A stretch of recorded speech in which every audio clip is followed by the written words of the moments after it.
दोस्तों नमस्कार, मैं जगन्नाथ गौतम, देश रोजाना यूट्यूब मंच पर आपका स्वागत है। दोस्तों आज जो हमारा मुद्दा है वो ये है कि आप वर्तमान में देख रहे हैं कि किस तरीके से बांग्लादेश के जो कार्यकारी मोहम्मद यूनुस हैं, चीफ एडवाइज़र बांग्लादेश के, जब से वहाँ जिन शक्तियों ने भी विद्रोह करके शेख हसीना को सत्ता से हटाया है, वहाँ एक तरीके से भारत के खिलाफ, वहाँ रह रहे हिंदुओं के खिलाफ, ईसाइयों के खिलाफ, बौद्धों के खिलाफ एक अभियान चल रहा है। हिंदुओं को मारा जा रहा है, यानी गैर मुस्लिमों को मारा जा रहा है, उनकी बस्तियों को जलाया जा रहा है। तो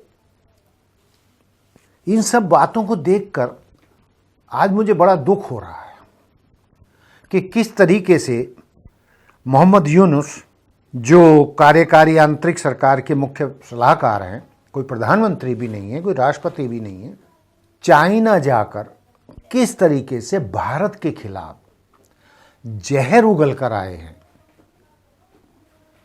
और उन्होंने वहां जाकर क्या क्या नहीं कहा कि जो भारत के 7 राज्य हैं, जिनको 7 सिस्टर्स कहा जाता है, जो नॉर्थ ईस्ट के ये 7 राज्य हैं, तो उसके बारे में चाइना के राष्ट्रपति को उन्होंने बोला है कि भारत के इन 7 राज्यों की स्थिति, भौगोलिक स्थिति बड़ी खराब है, अजीब है, और ये चारों तरफ से घिरे हुए हैं। इनका जो है समुद्र के साथ भी कोई संपर्क नहीं है, और यदि आप चाहें तो बांग्लादेश और चाइना मिलके इस स्थिति का फायदा उठा सकते हैं। दोस्तों ये वही बांग्लादेश है जिसके लिए भारत ने महान कुर्बानियां दी 1971 में। इतनी महान कुर्बानियां कि आपको इतिहास में खोजे से भी नहीं मिलने वाली है।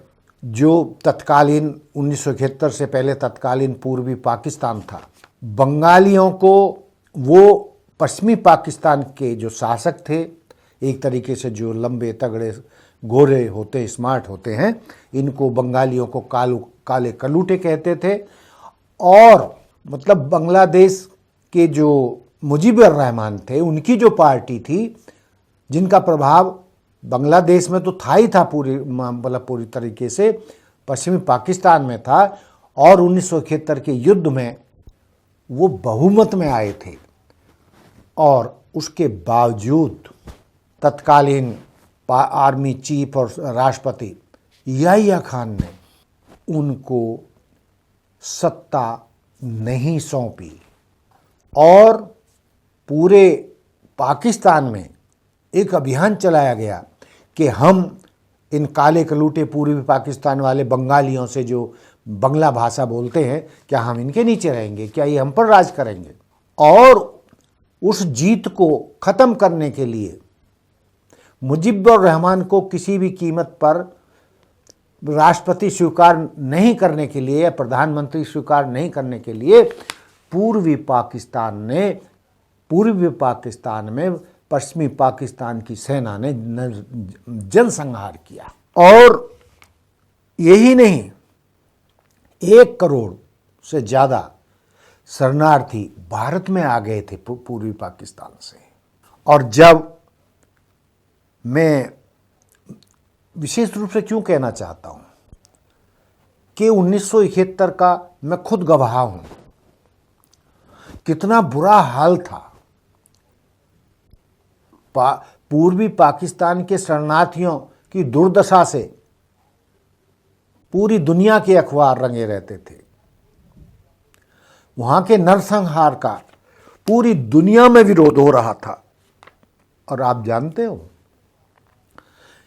कि पूर्वी पाकिस्तान से या पाकिस्तान से पूर्वी पाकिस्तान को आज़ाद कराने और पूर्वी पाकिस्तान की जगह नया देश बांग्लादेश बनाने के लिए भारत की जो महान कुर्बानियां थी, उनको आप इसी से समझ सकते हो कि 1971 के भारत पाकिस्तान युद्ध में जो बांग्लादेश के मुक्ति संग्राम का हिस्सा था, भारत ने आधिकारिक तौर पर 3,843 सैनिकों को बांग्लादेश को आजाद कराने के लिए खोया था।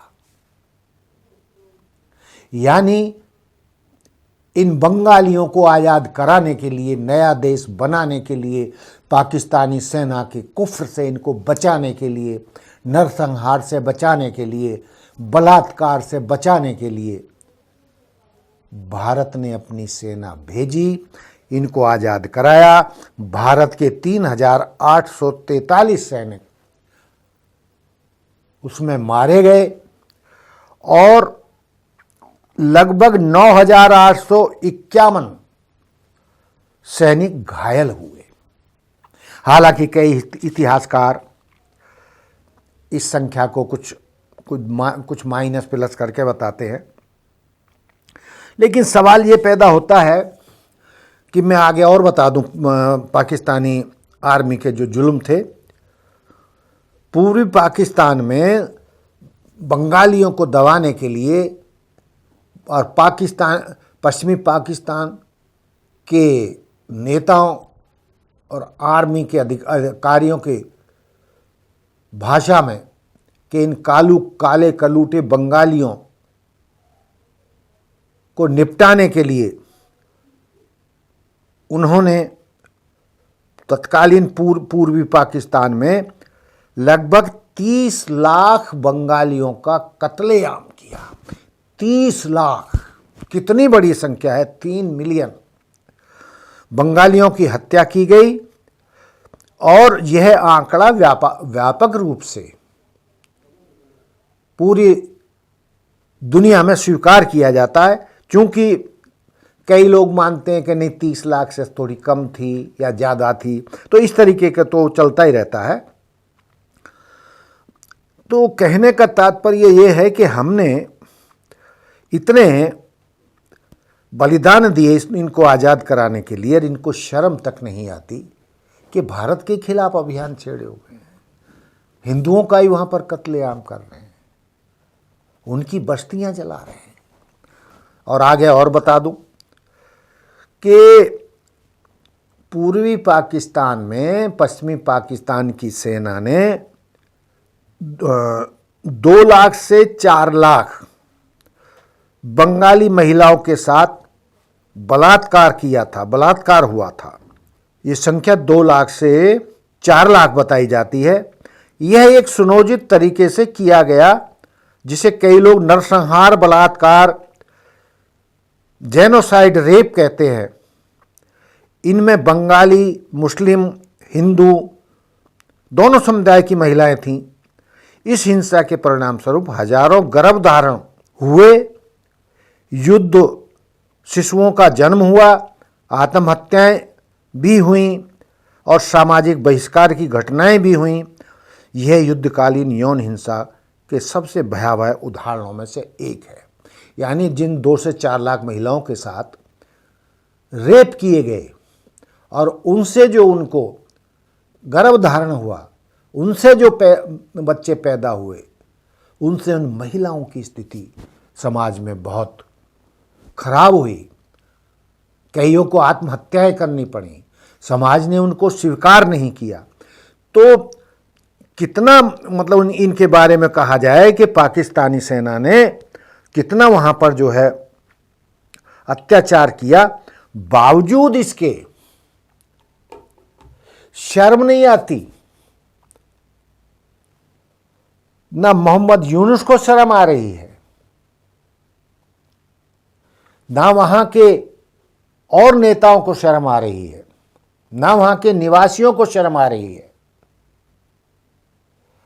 कि जिस भारत ने तुम्हारे लिए इतनी कुर्बानियां दी, तुम्हें आज़ाद कराया, तुम्हें मुक्ति दिलाई, और यदि भारत तुम्हारे साथ नहीं आता, तुम्हें आज़ाद नहीं कराता, तो जो ये 30 लाख की कथित जनसंख्या है जो पाकिस्तानी सेना ने किए थे, ये संख्या वो 40 लाख भी हो सकती, 50 लाख भी हो सकती है। महिलाओं की संख्या और ज़्यादा डबल हो सकती थी जिनके साथ अत्याचार होता और इनको वो पूरी तरीके से नेस्तनाबूद कर देते यदि श्रीमती इंदिरा गांधी और भारतीय सेना ने पूर्वी पाकिस्तान में पाकिस्तानी आर्मी के जुल्मों से इस बांग्लादेश के बंगालियों को न बचाया होता, नया राष्ट्र को जन्म न दिया होता, तो ये इंसान हों तो सदियों तक भी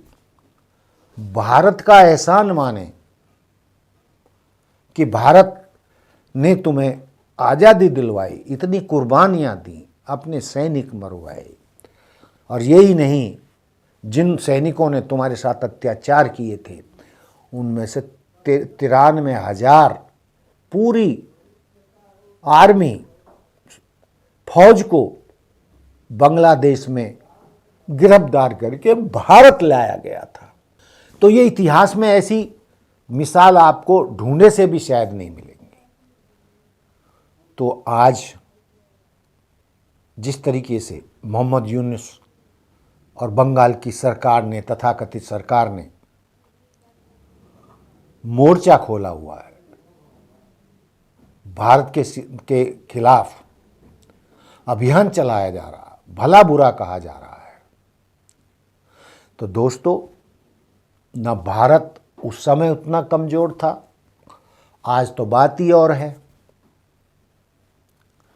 और यदि मोहम्मद यूनुस और बांग्लादेश की सरकार ने भारत के खिलाफ जहर उगलना बंद नहीं किया और भारत के खिलाफ चीन के साथ मिलकर कोई भी ऐसी चाल चली, तो भारत की सरकार, भारत की फौज, भारत के लोग इन बांग्लादेशियों का, जो वर्तमान में भारत के खिलाफ है, इनका वही हाल करेगी जो आज पाकिस्तान का है। वो पाकिस्तान जो बड़े बड़े दावे करता है कि हमारे पास परमाणु बम है, हमारी इतनी बड़ी सेना है, हमारी 25-24 करोड़ की आबादी है, हम इतने बड़े देश हैं, लेकिन आज दुनिया भर से भीख मांगकर जैसे तैसे पाकिस्तानी सरकार चल रही है और पाकिस्तान के लोग, गरीब लोग इतने गरीबी में परेशान हैं कि आटे के लिए, नून के लिए, तेल के लिए, सब्जी के लिए, फलों के लिए तरस रहे हैं। बिजली वहाँ पर भारत से 4 गुना महंगी है। वहाँ का रुपया मतलब इतना गिर गया है कि भारत के मुकाबले में उनकी 54 भर की कीमत रह गई है वहाँ के रुपए की। डॉलर के मुकाबले में पाकिस्तानी रुपए की कोई कीमत नहीं बची है। तो यदि बांग्लादेश नहीं सुधरा और भारत के साथ दोस्ताना संबंध नहीं रखे और जो गलतियां मोहम्मद यूनुस ने की हैं उसके लिए माफ़ी नहीं मांगी, तो दोस्तों बांग्लादेश का भी हाल पाकिस्तान से बुरा होने वाला है। तो दोस्तों भारत की जनता में बांग्लादेश के लिए बहुत गुस्सा है और बांग्लादेश की कोई औकात नहीं है भारत के मुकाबले में, यानी सबकी होती है, लेकिन मैं गुस्से में कह रहा हूँ कि उसकी कोई औकात नहीं है जो वो भारत के खिलाफ चाले चल रहा है। पिद्दी ना पिद्दी का शोर हुआ इतना सा देश, यदि भारत चाहे तो 1 हफ्ते में उसको निपटा देगा, लेकिन भारत की नीति कभी भी ऐसी नहीं रही। भारत ने कभी भी किसी पर आक्रमण किसी देश पर आज तक नहीं किया, लेकिन यदि कोई भारत को उकसाएगा, उसका अपमान करेगा, उसके खिलाफ चालें चलेगा, तो भारत बांग्लादेश को बख्शेगा नहीं। ये मेरी नहीं, एक पत्रकार होने के नाते भारत के 144 करोड़ लोगों की आवाज़ है कि किस तरीके से बांग्लादेश भारत के खिलाफ जहर उगल रहा है और भारत ने ही उसको जन्म दिया, उसके लिए कुर्बानियाँ दी।